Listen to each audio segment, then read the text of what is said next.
distort, distort, distort. So, let's talk about the verb distort. It's a very useful word to know in English, and I'm happy to break it down for you. As a verb, distort means to change something, like an image, a fact, or even someone's opinion, so that it's no longer correct or true.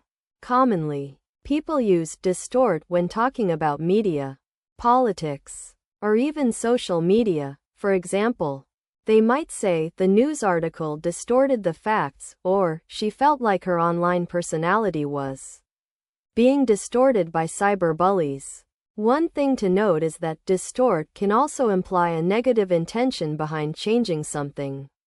So it's not just about misinterpreting information, but actually trying to manipulate or deceive others. It's an important word to be aware of in today's world where misinformation can spread quickly. Here are 3 practical examples of the word distort in different contexts. In a formal lecture on optics, the professor explained that when light passes through a prism, it can distort our perception of the world by bending and refracting around obstacles. Context: a university setting where students are learning about physics and optical principles. In a casual conversation with friends at a coffee shop, John complained that the media often distorts reality by sensationalizing minor incidents to sell more papers. Context: a relaxed atmosphere among friends discussing current events. At a marketing meeting for a new product launch, the team discussed how their competitors' claims about the environmental benefits of their packaging could be seen as distortions of fact, designed to create a positive public image. Context: a business setting where professionals are discussing strategies and tactics for promoting a product. So, when we talk about words that can change in meaning depending on who says them, what tone they use, and even just how they're pronounced, it's almost like their shape changes in our minds.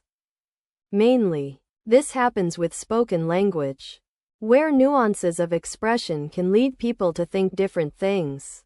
For instance, someone might say the same phrase with a bit of sarcasm or irony, and suddenly its meaning shifts.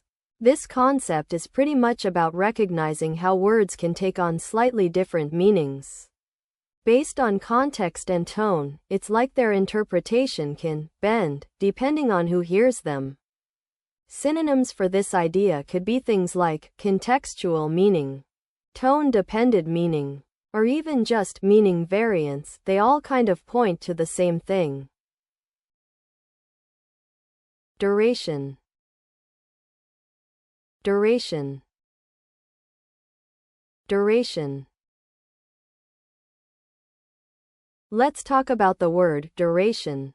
So, the part of speech for duration is noun, which means it refers to a person, place, thing, or idea. In common usage, duration usually refers to the length of time something takes or lasts. Like how long a movie or a concert goes on. You might say something like, the duration of the meeting was 3 hours, meaning that the whole meeting lasted for 3 hours. What's also important to note is that duration can be used in both formal and informal contexts, but it's often used in more official or technical situations, like talking about the length of time a scientific experiment lasts. Additionally, when using duration, it's usually best to use the singular form, unless you're specifically comparing 2 or more different lengths of time. For example, you might say the duration was 2 hours and 30 minutes, but not the durations were. Does that make sense? In the context of an academic research presentation, a professor might say, our study's findings suggest that the duration of exposure to pollution has a significant impact on respiratory health in urban areas. This formal usage emphasizes the importance of understanding how long the exposure is to draw meaningful conclusions. While discussing plans for a weekend getaway with friends, someone might remark, "I'm thinking we can drive up to the mountains and hang out there for about 3 days." That's a good duration for a quick break without feeling too rushed.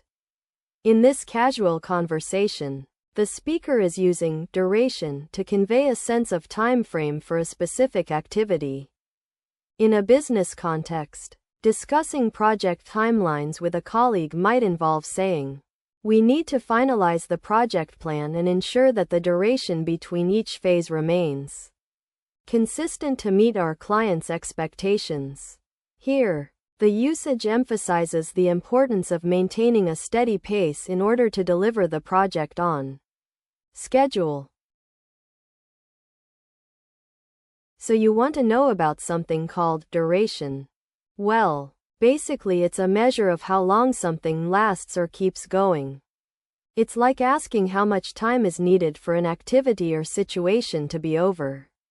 The main characteristics are that it's about measuring time. And it can be short, medium, or really long. If you think of similar concepts, you might remember things like length, span, or period. They're all related ideas. When it comes to how it's used, duration is often asked in questions like, "How long will this take?" or "How much time do I have left?" It's also important in planning and scheduling, so you can know when something will start and end. Does that make sense? Erode. Erode. Erode.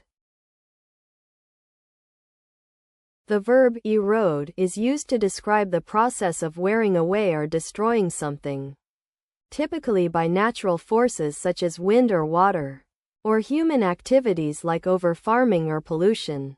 In common usage, you might say that a river has eroded its banks, meaning it has worn them down through constant flowing and flooding, or that years of neglect have eroded the relationship between friends, indicating that it's slowly broken down due to lack of care.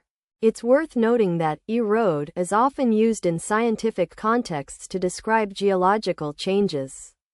So if you're studying environmental science or geography, this word will come up frequently. The soil on this construction site is susceptible to erosion due to heavy rainfall.